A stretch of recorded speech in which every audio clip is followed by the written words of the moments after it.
In this video, I will show you how to learn and finally remember Japanese kanji with the help of AI. For years you've been struggling to learn kanji and you have tried everything, writing it hundreds of times and repeating it over and over again. But still, when you find it in the real life, you look at it and you have no idea what it is. You don't know the reading, the meaning, and you know that you learned it before. Sounds familiar? I was in the same situation as you. I've struggled for years with the same issue. So today I will show you my solution. A 5-step system and workflow that helped me to finally remember those kanji with the help of AI. Plus, I will show you how you can get my personal, ready-to-use Anki deck by the end of the video. By the way, my name is Tas, I'm an AI enthusiast and helping beginners to use AI in the real life. And after 5 years of learning Japanese, this is the system that finally worked for me. So, let's get started. So, let me introduce to you the main problems regarding remembering Japanese kanji. First of all, kanji were taken from China back in the days. So, modern Japanese now have 3 alphabets: hiragana, katakana, and kanji.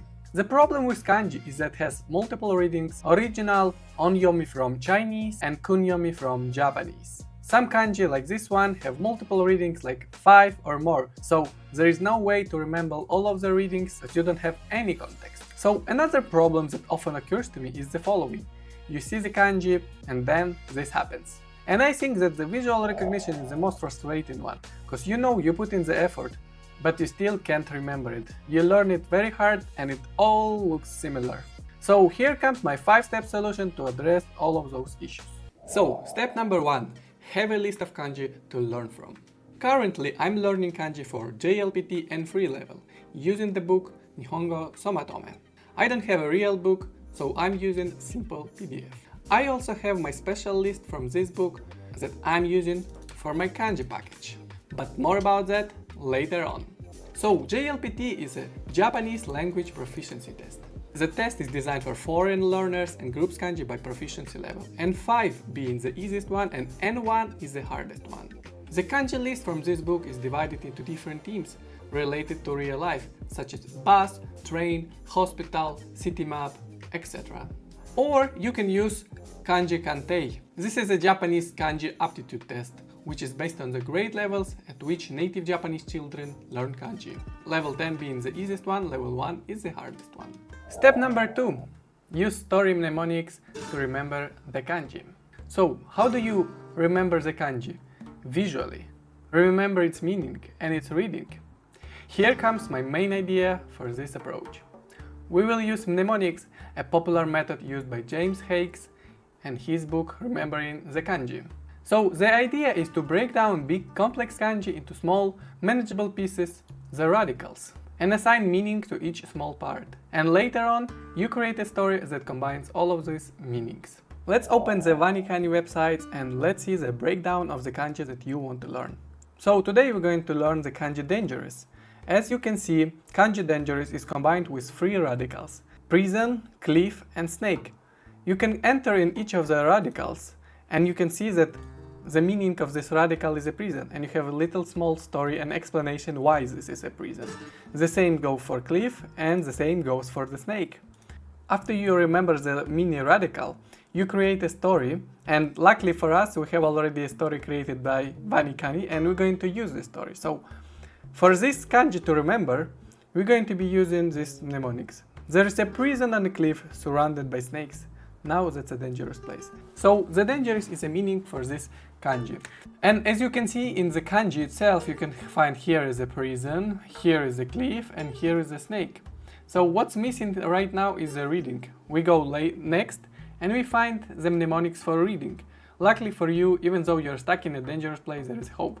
There is a key. Now we have like 2 stories that combined together have a reading and the meaning. But for me, the problem with Vanikani is that sometimes the stories are too long to remember. So what I'm doing is I'm taking those stories and I'm creating my separate mini story of this story. So for example, here is my interpretation of this. So there is a prison on a cliff surrounded by snakes. Now that's a dangerous place. Luckily for you, there is a hope. You have a key. and a ki is a reading. So I have the mnemonics for ki and the ki as a hiragana to remember the reading. So of course you have different multiple reading for each kanji. So you can see there is abunai, but the main reading is ki-ken. So ki-ken. And second word is ki-ki. And you can see there is a prison, there is a cliff, and there is a snake. So the main idea to actually visually remember this story, we're going to be using AI to create visual representation of the story. So you can see there is a snakes, there is a prison, there is a cliff, and there is a key. So this way, when you see this picture and you look at this flashcard, you have like the best way to remember this kanji. Step number 3. Use AI to create an image for your story. So before I'm going to show you how to create an image, I'm going to share my free Photoshop kanji template for creating flashcards. Check the link in the description. So in order to create images for our cards, we are going to use a tool called Whisk, made by Google, because it's super fast and very accurate.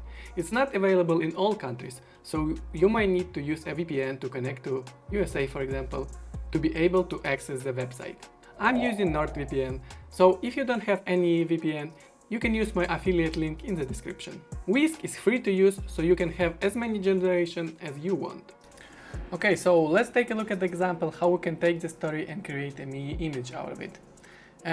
We're going to learn a new kanji, which is accept. So the story goes like this. You sit on a stool and someone cleats you in the forehead as a part of acceptance ritual. And it also means to receive. And the reading is Jew, from Jews. So what we need to do is we need to kind of create the story based on it. You can try to copy paste it totally and drop it into the image generator, but what I found to be more useful is to try to imagine this actually image yourself and try to describe what is happening in this image. What I'm usually doing, if you say you are sitting on a stool, I just put some man. So man is sitting on a stool and a huge cleat. So if I use word huge, it's gonna help me, to make more crazy stories. So it's not just normal, but huge cleat is on the forehead of this man. I'm entering this Whisk and I enter it here and I created new project. And this is a part of my prompt that you can see down here. The top half side of the image is empty and it should be papercraft style and soft light. So this is basically like most easiest prompt you can ever find. And what I do later is I change the aspect ratio to portrait and I'm starting writing down the story. Okay, let's see what we got. And I usually click a few times to see what kind of generation we're going to receive. Usually it takes quite fast. Yeah, so as you can see, it's actually quite funny. Exactly what we need. We have cleat, we have forehead, we have stool, and he holding juice. So basically, we already have the ready story. It actually work out quite well. Sometimes I like to do few another generation. So you can see that I also write top half side of the image is empty because we will need it for our text. Because otherwise it's gonna be full picture. So if we put like this, it's gonna be empty. Oh my god, look at this. This is so good. So later I just save this image. So the goal of generating these images is to make the stories feel real and have visual connection to the stories. Now it takes a little bit of time and practice to be able to generate something that you like.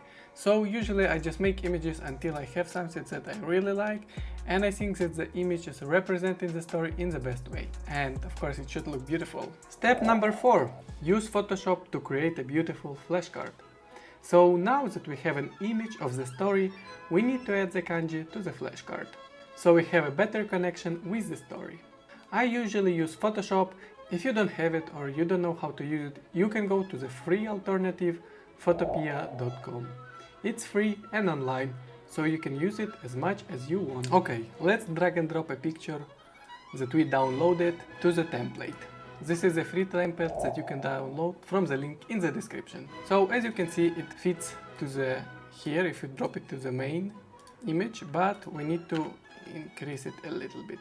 So you have two options. Option number 1, you can increase it or you can add some borders like this. Then what we do is we open the kanji and we just select it, copy paste, go here, choose, and then we replace it. Then we do the same for radicals. So now as we have the radicals here, what I'm going to do is I'm going to choose the most important words with different readings. So I have a different example of reading for the same kanji. I'm going to go to the same website and just look down here and choose the most important words. What I'm going to do next, let's say I decided on uketsuke. I'm just gonna copy paste it and I'm gonna put it into the Jisho, and I'm gonna find it into the jisho.org, and then I'm just gonna select all of this and I'm gonna copy paste that, and I'm gonna put it here. As you can see, size of this is 30 and size of this is also 30, but I usually do 40 for here, so we have difference between furigana and kanji size. And I do the same for the next one. So now, as I added kanji, I added radicals, I added words, and we have different explanations of vocabulary. So here is translation. So we have uketsuke, receptionist, ukaru, to get accepted, and juken, take an examination. So what we have left to do is to put on our story. So now we just need to add our story, and this is a finished story. And as you can see, the big letters here are marking the radicals, and this marks the meaning of the words, or at least a few words. And that's how we have the finally ready card. And you also can use helper lines for you to keep everything in order. Sometimes I also like to click on the main image and click rasterize layer, and then select and go like this, and go Shift F5, counter-aware, OK, and we're gonna have perfect background. Now the only thing we have left to do is to save this image and move on to the next step. Step number 5. Use Anki for repeating the story and the kanji. Or you can just create a picture folder on your phone and take a look at it regularly, if you don't like using Anki, or you can use other alternatives as you can see on the screen. You can also print out your cards and enjoy a physical version with the beautiful pictures that you made yourself. Repeat, repeat, repeat. I know you hate it, and I also don't like repeating things, but that's how our monkey brain is working. To remember something, you need to repeat it, and in this case, I look at the picture, remember the story better, and repeat it. A space-based repetition system is proven to work the best for long-term memory. Now that we finally have a story card for your kanji, how to actually use it? For this purpose I use Anki, and I created my deck. If you have an Android, you can use this application for free, and if you have an iPhone, you probably need to pay for it, or you can use online version at ankiweb.net. To create cards faster and have more reference for future exploration of the kanji, I create my cards with the help of an application called Kanji Study by Chase Colburn. It's probably the best on the market. In the free version you can do a lot of things, but in the paid version with one-time purchase you can create custom decks. That's exactly what I'm doing. In the app I create a list based on the book Nihongo Somatome. Right now I only have pictures for JLPT and free kanji since I developed this method only recently, but I'm already locked in on the style and the way of learning, and it's working for me quite well. And I hope it will work for you as well. Now we have 2 paths to kanji mastery. We have completed the 5-step system. You can see how combining radicals with stories and unique AI visuals is incredibly powerful for your memory.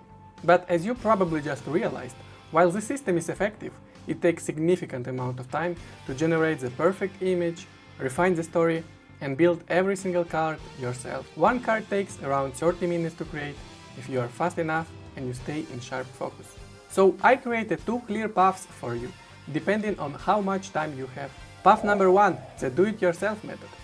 If you are excited to create your own personalized deck, I want you to help you to get started faster. I'm giving away my kanji card created temple for Photoshop and Photopea absolutely for free. It has all of the layers set up for you, so you can just follow the system and create your cards.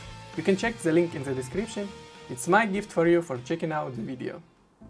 So, path number 2, the ultimate time saver.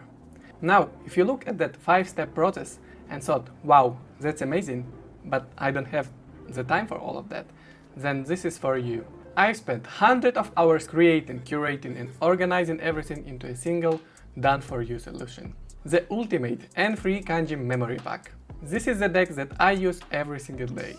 And it includes a ready-to-import Anki deck with my AI images, refined stories and example words for over 82 and free kanji.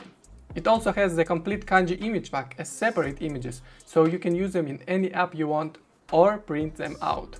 You can literally go from watching this video to studying with this beautiful and effective system in less than 5 minutes. Check the link in the description. And I have a special offer for my early supporters. If you buy the deck right now at the launch price, you will get the free lifetime updates as I add more and more kanji until the entire JLPT and free level is complete. The price will go up as I add more content, but if you get it now, you will get all of the future updates for free. So let's make a summary for everything that we accomplish. Now we have a way to remember kanji based on its radical, and it's supported by the stories that you created for every single kanji. So let's revise the steps once again. Number 1. Have a list of kanji. Number 2. Use funny kanji to break down the radicals and find the base story. Number 3. Shorten the story and generate your AI image using Whisk. Number 4. Combine the image and the kanji using Photoshop or Photopea using my free kanji template. Number 5. Use Anki for space repetition. I spent more than 50 hours creating this video, so if you enjoy this video and find it useful, hit that like button, subscribe, and want to see more interesting styles for your images, watch this next video.